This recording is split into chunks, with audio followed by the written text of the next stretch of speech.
Baby girl, you are so pretty, pretty, pretty, pretty. Baby girl, you are so pretty, pretty, pretty, pretty. Females made you just to trick me, trick me, trick me, trick me. 'Cause baby girl, you are so easy, baby. The only reason that I can do tonight is 'cause I know you were invited. The only reason that this dress is skin tight is 'cause I thought that you would like it. I'm only come for this. On this episode of Jessica Javens Talk, we're talking about something that I fell in love with again, entrepreneurship.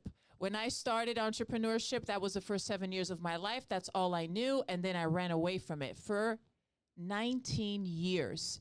And now I'm back at it because it is a calling in my heart. And we have here two very special guests, almost like a duo, and you're going to understand why in a minute.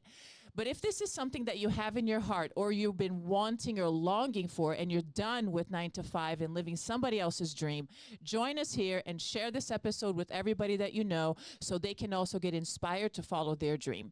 Thank you guys so much for coming in. Keith Lee and Anthony Troutman. How are you guys doing today? Awesome. I heard that you guys are happy because your team won or something? Yes. Go Colts. Go Colts. Okay. So you guys are my special guests today, and I am so excited to talk about this because I've been re-flourishing with entrepreneurship, and you have to have a special mindset. You have to be a go-getter. You have to have a vision. You can't just be following somebody else's dream or whatever they tell you to do. So you're thinking outside the box all the time. You have to be creative. You need to be on top of stuff. But at the same time, it is so much fun. So I want to hear a little bit about you guys. First, you, Keith, tell me what drew you into entrepreneurship and now doing that and working with investments and so forth. I mean, what made me start, should I say, it was like I was a manager at Foot Locker. Wow. Yeah. After high school and all that, so I was a manager, and it was just like, you got to think, when you working for them big brands and big corporations, you work for them, not that they work for you. So that means you got to click they clock. We got to punch they clock. You got to come in when they tell you got to come in. You got to clock out when they tell you got to come in. And when I was with the corporation, even as just a regular associate, I mean, I challenged the company. I mean, many different directions. So with the floor models, it's just like he always gave this market plan of saying, "Hey, this is how I want your store to look." And I kept looking at it like, okay, but I was in one of the stores that it didn't carry everything. So, like if you think the Michael Jordan series of shoe, my store, whenever there was a shoe release for that specific shoe, my store was one of the stores that didn't get the shoe. So I always went against the market plan because I'm like, why would I advertise the shoe and I don't even have it? Okay, so that started getting into your nerves? So that started getting to me a little bit because I'm like, okay, well, I started setting up my store the way I wanted to set my store up. I wasn't worrying about the shoe. But then, my district manager at the time, he kept coming at me like, who keep changing my store display? And everybody kept pointing at me.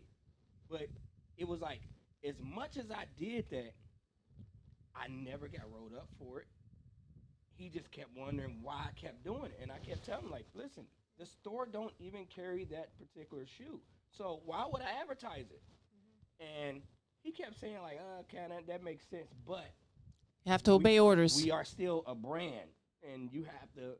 Yeah. And I'm like, okay, fine. How long did this go for? This went on for months. Wow. And eventually, he moved me to a different store just to see if I do the same thing. Okay. But the crazy part about it, they have this corporation where they look at how much money you can rejuvenate there. Mm-hmm. And I took that store that was almost at the bottom of Foot Locker brand. The second store. The first store. Oh, the first one. I took that store almost from the bottom to almost top 10 of sales. Wow. And he didn't know how I was doing it. So he took me to another store. Uh-huh. And then he was like, I want to see if you can do the same thing. Here. He took me to another store that had bad sales. Uh-huh. And I did the same thing. Wow. I'm going to How are you feeling at that But point? I'm like, Because oh, this is out of school? yeah. And I'm thinking, oh, I got this. But then he moved me to another store. And now this store was really bad. It was a kids' Foot Locker store. And the manager at that time, when I got to the store, the manager was going on a vacation. So think about it. You going on 13-day long vacation. I'm the only manager. That means I have to work open to close 13 days straight. That's crazy. From 9 o'clock to 9 o'clock. Think about it. And some days we've had store visits where he'd show up to the store. Now I have to stay longer. Some days we'd had audits where we there 3, 4 o'clock in the morning counting all the inventory. How long did it take you So- just taking that? Just doing an audit one day. Like I said, I think I get there 9 o'clock. Store opens at 10. I was there until like 3, 4 o'clock in the morning, and still got to get right back up the next morning just to come back to work. So it lasted for me. It lasted probably about 6, 7 days of me doing that, and then my body shut down on me. And Of course. and my Of lady course. at the time, she couldn't wake me up. So she called my mom. My mom came over. She tried. They couldn't wake me up. They called the ambulance. Ambulance showed up, and then they put the little smelling whatever in my nose, and I popped up like it was nothing. Like, hold on, what are y'all doing? Oh my gosh. And they were like, sir, they couldn't wake you up, so I'm looking at them like I'm asleep. But hold on, wait a minute, what time is it? And it was time for me to go to work. And he was like, oh, so you ain't got to worry about it. We already talked to your boss. You don't have to go to work today. They let you off. I'm like, why would y'all do that? Wow. But with that being said, they wanted me to come to work the next day. Think about it, I work for a corporation. Right. I work for them. Yep. They wanted me to come to work.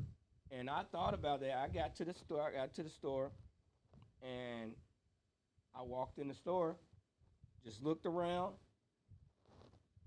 thought about what just happened last night or the You were previous still day. processing. And then I'm like, that's crazy that they still want me to come to work after a day that they couldn't wake me up. What if they wasn't going to be able to wake me up? For real. Yeah. And you wanted me to come to work. You know what? I looked at the store.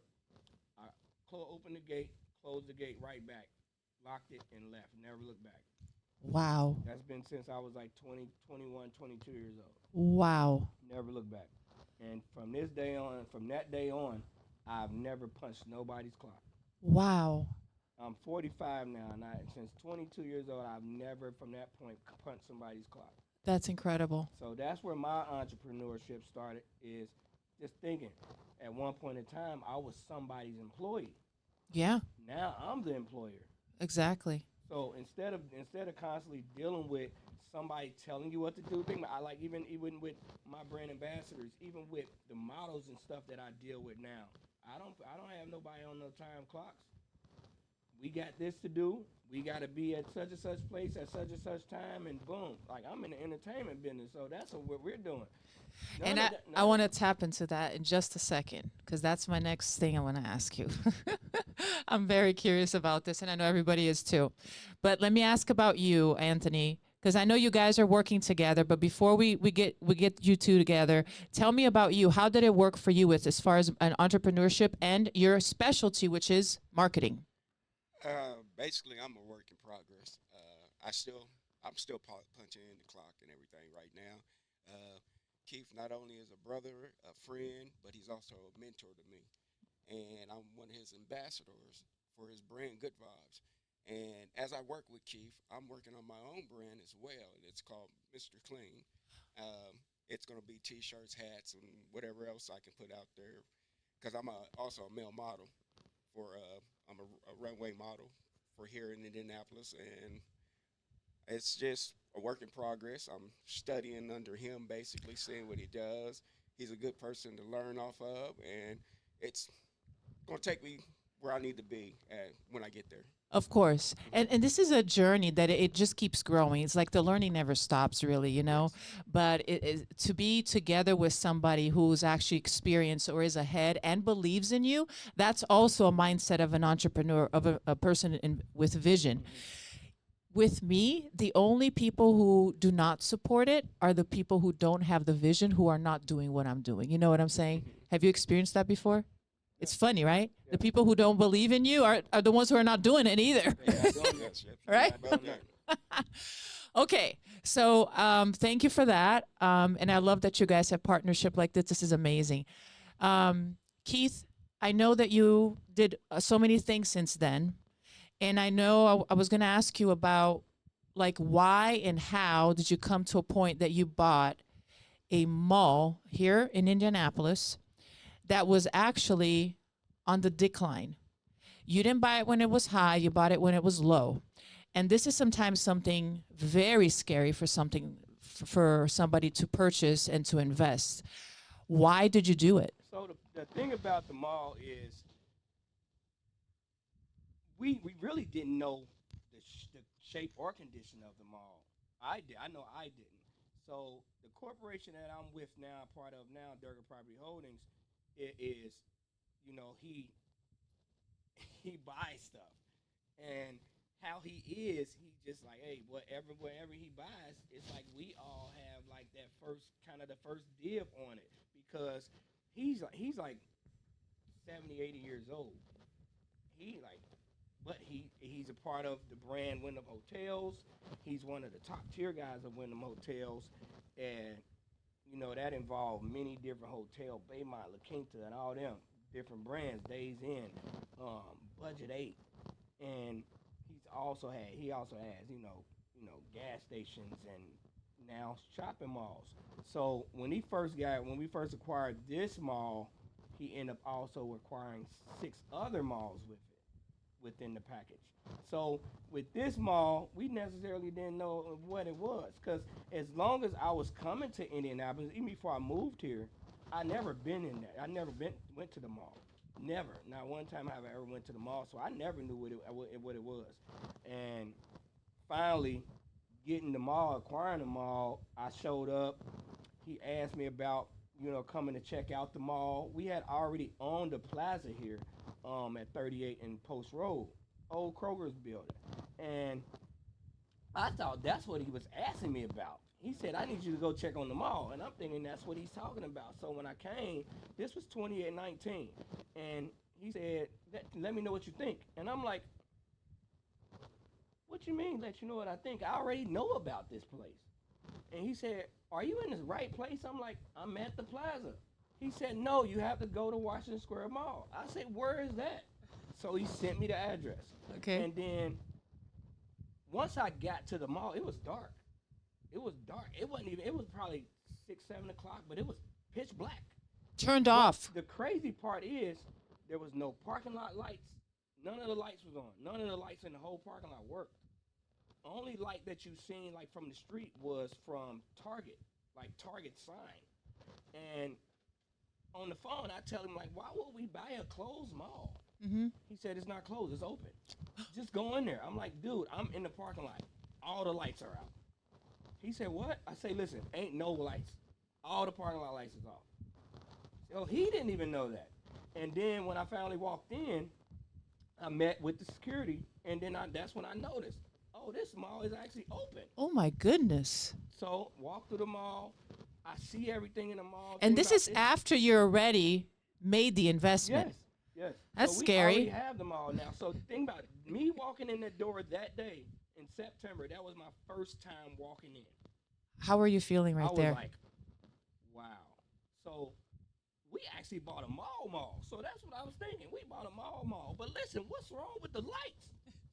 That was my first thing. What's wrong with the lights? Yeah. And he said, I don't know. We had to check into it. So basically walking through the mall, seeing all the stores, it still had quite a few stores inside of there. And we still had Bath and Body Works. We still had all the shoe stores. We still had Dick's Sporting Goods as well as Burlington. But now Dick's Sporting Goods as well as Burlington Coat Factory, they was already leaving the mall when I got there. So they last days was December. Oh, I So see. I had no time to try to prevent the closure. Even though I tried, I put every effort in possible. And the only thing that kept coming up was this mall has a lot of theft and it has a lot of violence. And I say, well, the first thing I'm gonna do, I had set up a meeting with the police department, with the chief, with many detectives, and not just with IMPD, but with Department of Homeland, with Lawrence Police, Cumberland Police, and Warren Police.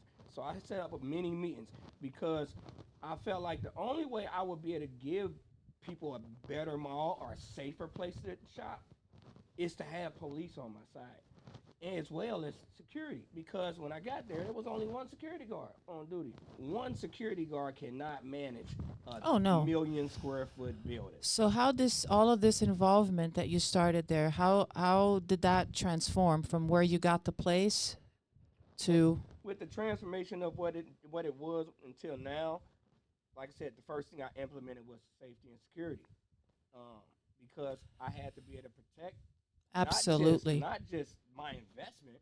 We had to protect R- people, Of course, or the else nobody's gonna customers, go. Yeah. the consumers. We had to protect even just the employees, the businesses itself. And only way to do that is with security. And then I also installed a 50 plus camera system in there, inside as well as outside, to be able to say, listen, if something happened, we have it.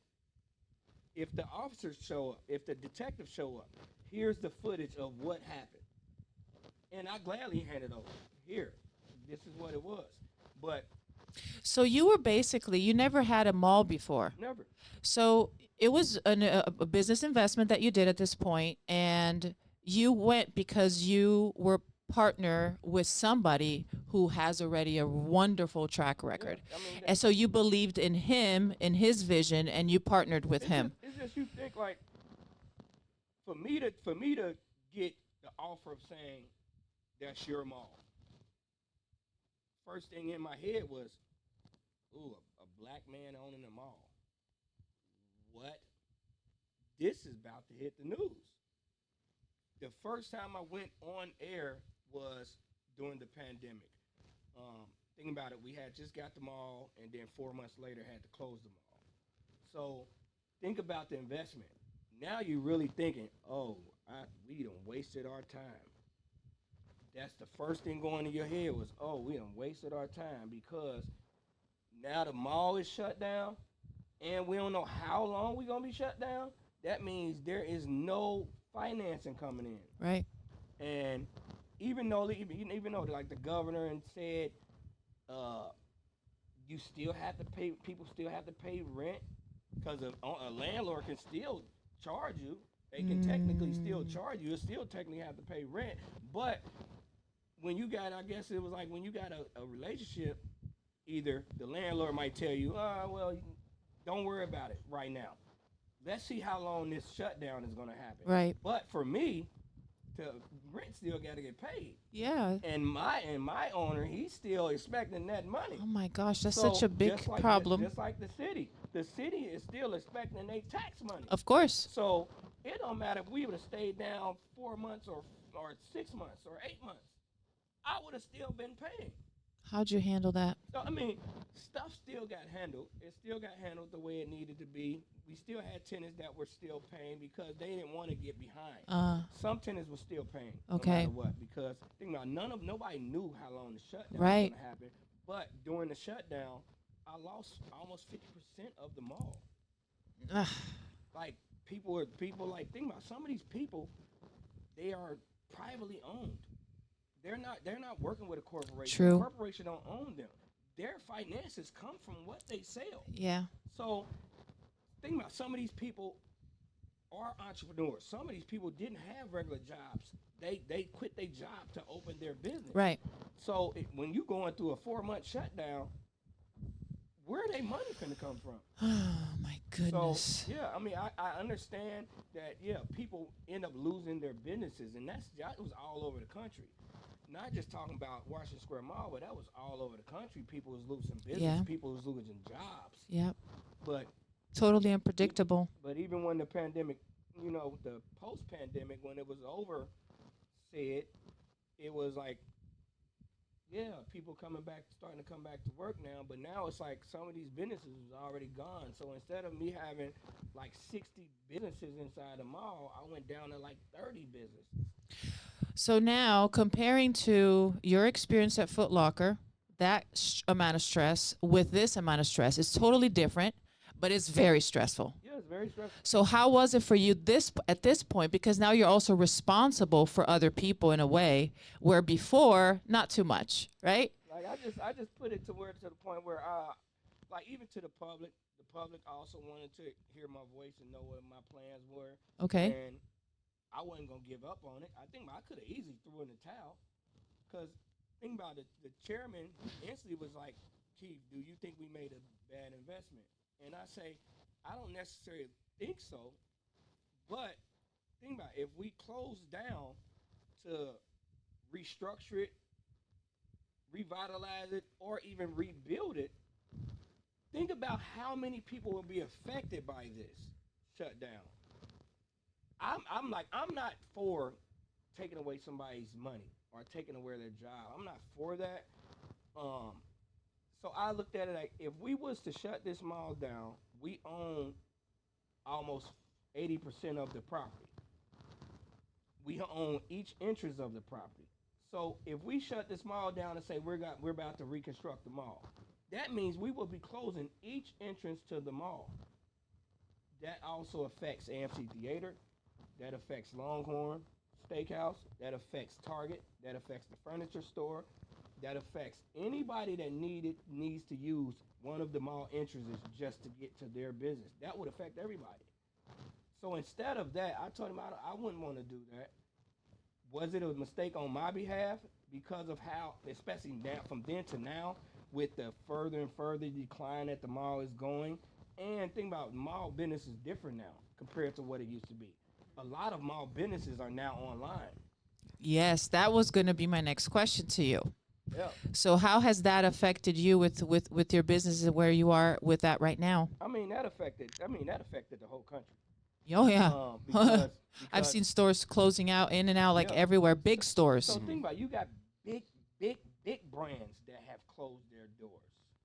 Big brands of restaurant chains that have closed their doors. And you think if a big brand that was a multi-billion-dollar business can close, you can definitely expect for a privately owned business to close because listen, oh my God, where the next funding gonna come from? Right. And I think that's one of the reasons why people who have a job, they feel that it's more secure because of the instability of having businesses because it goes up and down. So how would you, because I know a lot of people who would like to have a business, but they never actually walk or act towards that. You know what I'm saying? A lot of people Right. won't step out on faith. What would you say to these people? You have to step out on faith in order to believe in what you can do. You have to take that leap. Me, the toughest thing I've ever done, and I know that's the toughest thing a lot of people do. They fail to believe in themselves. I agree. So, first and foremost, that would be my only thing to say to anybody. Believe in yourself. Sweet and simple. Just have to work on it. Straight to the point. Yeah. Believe in yourself. Like I tell my son and my daughter and all that believe in yourself. You have to believe in yourself. How can somebody else believe in you if you don't even believe in you? That's it. So, and then next thing is you have to step out on faith. So, even when I'm talking to like people like Tony and other people that's next to me, I'm like, listen, if you want to retire, let me help you retire. I love that. Like I have had a partner. He was my chef in my club, my bar. He was my chef at Premier Ultra Lounge. Him and his wife, they always did the food. But he worked a 9 to 5. And he was an outside. He worked for the city. He was an outside person, the people that was helping build the roads and stuff. So one point in time, he kept saying, like, Keith, I want to retire. I want to start working for myself. I'm like, dude, just do it tomorrow. Do it tomorrow. Even if, think about it, you got people that leave a city off of just waking up and saying, I don't want to be here no more. Yep. they ain't got 2 nickels to rub together, but they would leave and bounce and go, bye. I had a cousin that she left Ohio, and she said she would never come back. She moved to Texas, and she never looked back. She didn't have no money to go. She just moved and left.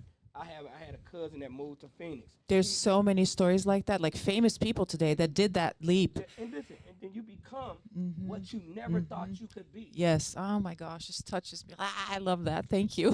And that's what I'm saying. That's what and I feel like that's what happened to my story is because once I walked away from Foot Locker, that's when I put all my time into my craft.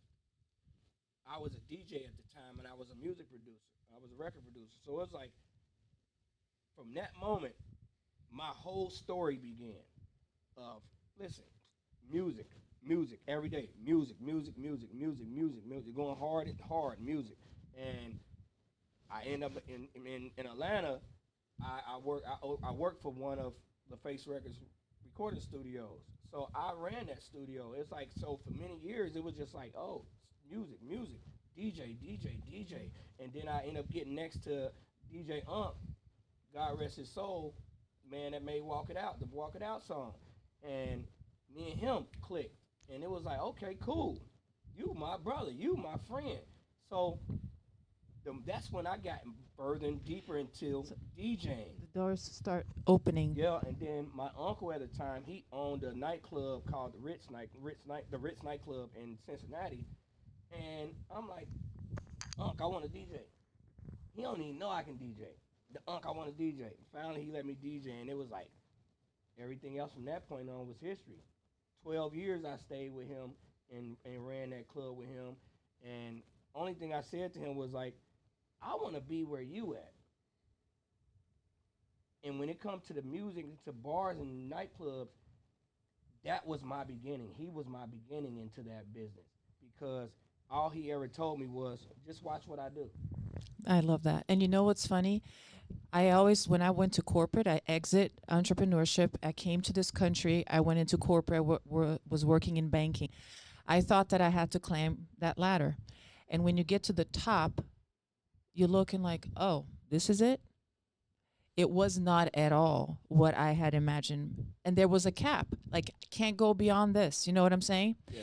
Once you step into that, you have the courage and you believe in yourself and you step into entrepreneurship, there is no cap anymore. There is no cap on creativity. There's no more cap in your power. There is no more cap into where you want to get. You set the limits. Right. And that for me is absolutely incredible. So even with the ups and downs that you were sharing with us today, I'm sure that you agree that it's all worth it. And you learn so much with that, much more than you learn when being trained in a corporate office. Anthony and Keith, how did you guys start working together? What was the chemistry? I started off modeling for Good Vibes and became Keith's ambassador for the males. So we started working, getting closer and closer, developed a good friendship and brotherhood and everything. And it's been going on strong ever since that happened. So you guys started with you modeling. Yes. And then you guys became almost like brothers, like you described, Yes. super friends, right? Mhm. Super close. And now you guys are in this venture together in many Yes. different aspects. And I like that too, because with entrepreneurship, you don't have to stick with one thing, Mhm. right? So you have the diversity. So it's never boring. Yes. Never boring. I remember being bored at work because it was always the same thing. I could do everything with my eyes closed. Like, you know what I'm saying? And then you're like, you feel boxed, you know? It's like, oh, I can't move. No, I was made to move and to create more. You know what I'm saying? Yes. So what other dynamics are you working right now? Why marketing? What took you to that? And why is so important with your businesses? Well, I have a dream of getting a big building, and since I'm in the modeling and everything, I would like to make a venue that just has nothing but anything to do with modeling. Have a couple runways in it, a selfie spot where you can go in there and take selfies and everything, and That's just so make it cool. a super center for modeling and stuff That like is so cool. I know that there's a lot of venues here that when they host shows and stuff, that they have to prepare and do certain things to get the runways together and stuff like that. I want a business that will have the runway there, and all you have to do is put your final touches on for that person that is renting the venue. Right. That's so And cool. also to be able to put not just one show on in that building, but to have another spot maybe on the other side that's blocked off to host two or three venues of fashion shows and stuff. How beautiful that dream. I'm loving it. Yes. And the more you think about it, the more detailed you get into that vision, the closer you are of it happening. So Yes. keep doing that. I'm a dream coach too, so I help people to I put fire on it. I love it. Guys, this is amazing. Now, what is the message that you guys want to convey here? I know that you guys, of course, you have your brand and you have stuff going on. What is next? And what is a message that you want to leave to those people who have considered, they feel it in their heart, but they don't have, they need more push? For me, I'm going to let you with, for me is connection, is you getting people that believe in you too, and having the right connections. If you're hanging around with people who don't have a vision, you're gonna probably be like that. You know what I'm saying? So you need to get out of the box. So what's your take? Like your like that message right there speaks for itself. Um, just because you start together, don't mean you're gonna finish together. Like, y'all can have a great connection. That don't mean it's gonna be the perfect connection. So, I've been around many people. Many people have been next to me. Um, Friends, family, anybody. Many people has been next to me, but I am me. I personally, I know how I am. I personally handpick anybody I know I have around me. Um, and I watch 'em. Like, you know what I'm saying, before I even open that door, I watch. I'm gonna watch you. So even in the bar business, even in the model industry, it's like I first got my start. Even with next to him, it was somebody invited me to their show. I'm like, cool, there I go, and it's like all them that was around me, all them model. So I'm like, I might be into something now, different now. So just cause your career start in one direction, don't mean it stays in that single Absolutely. direction. So it was just like I went to the shows, and like I said, I was always around them. So it was like I went to the shows, and I kept going to the shows, and then that's when everybody figured out who I was. Um, Good Vibes itself is a brand all of its own.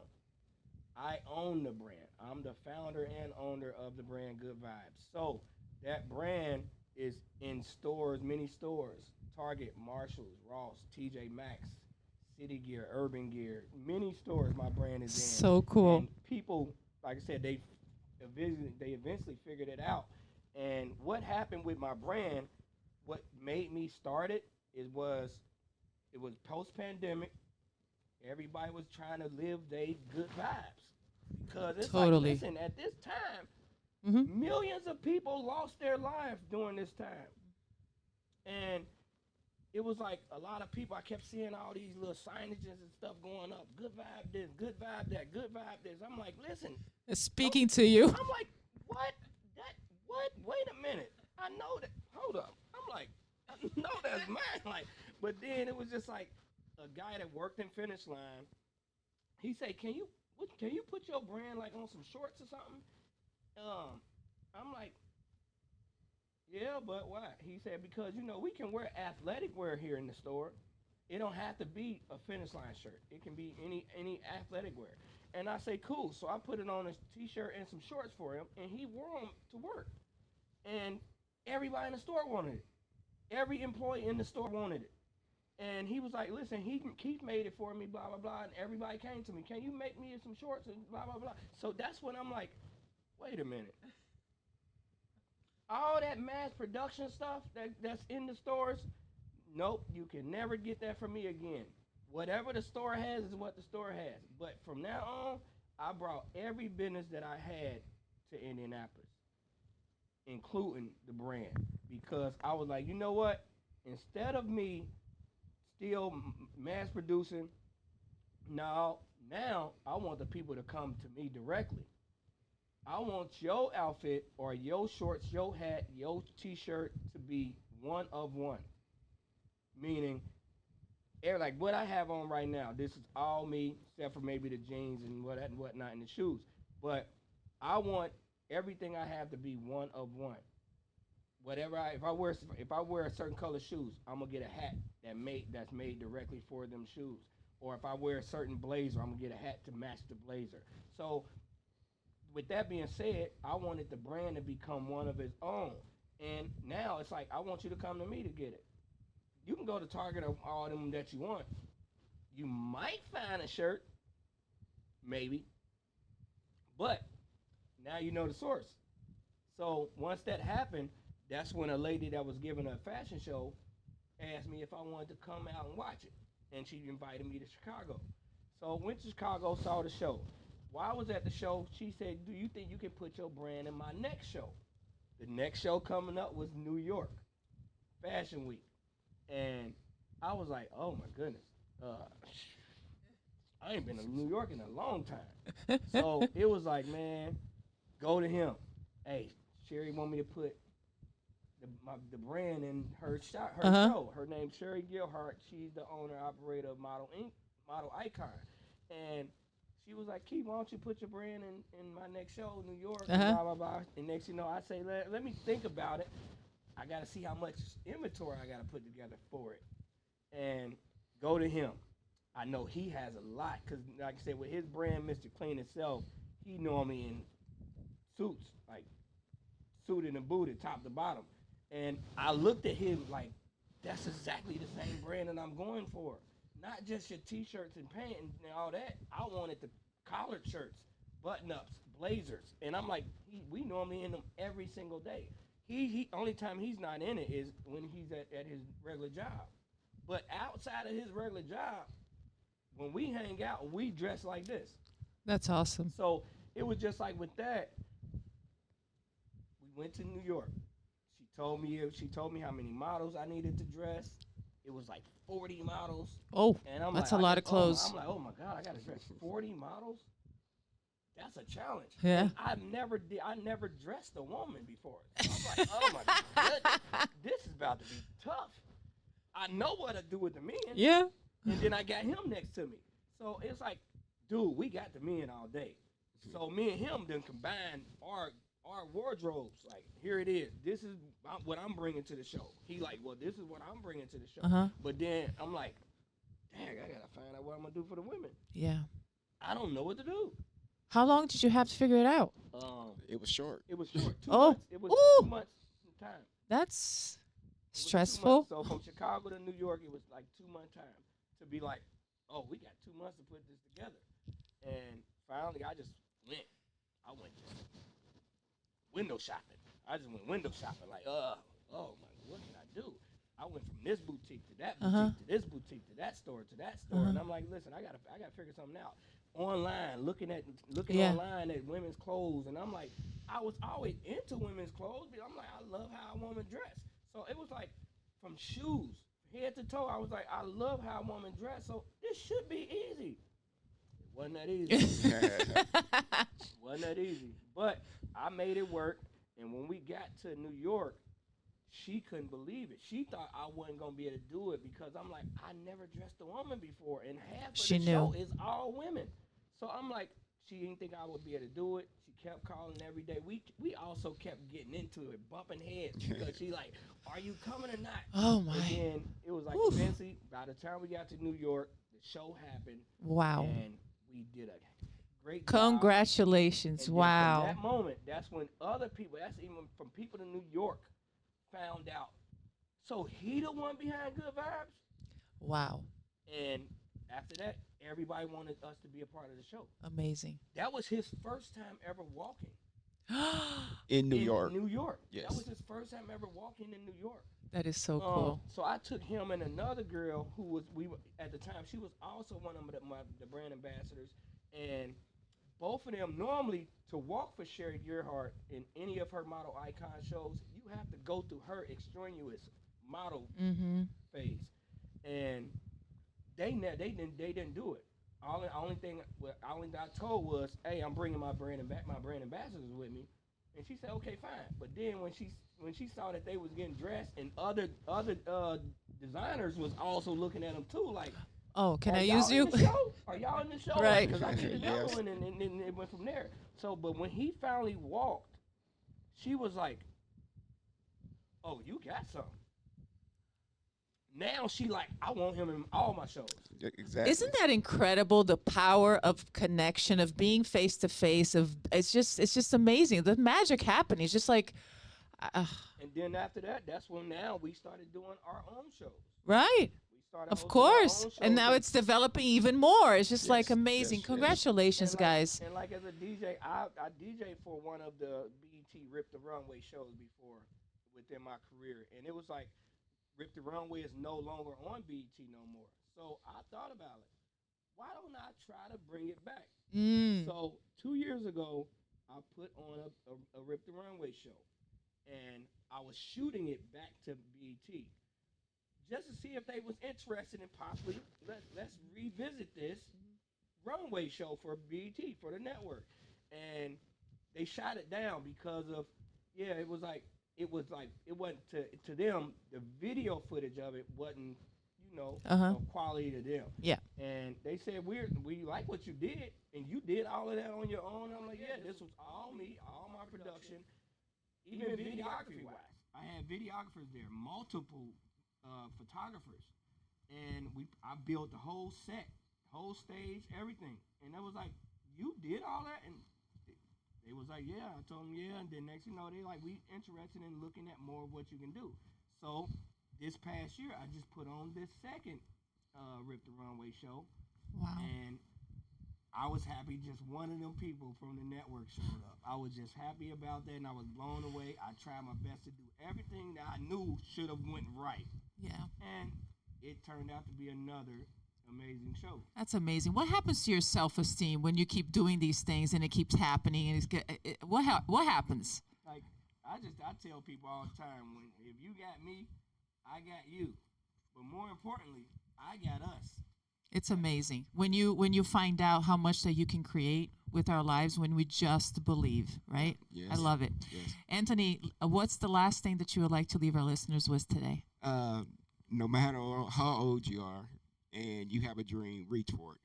I started modeling 4 years ago. I'll be 60 New Year's Eve. Oh my gosh. So it doesn't matter how old you are.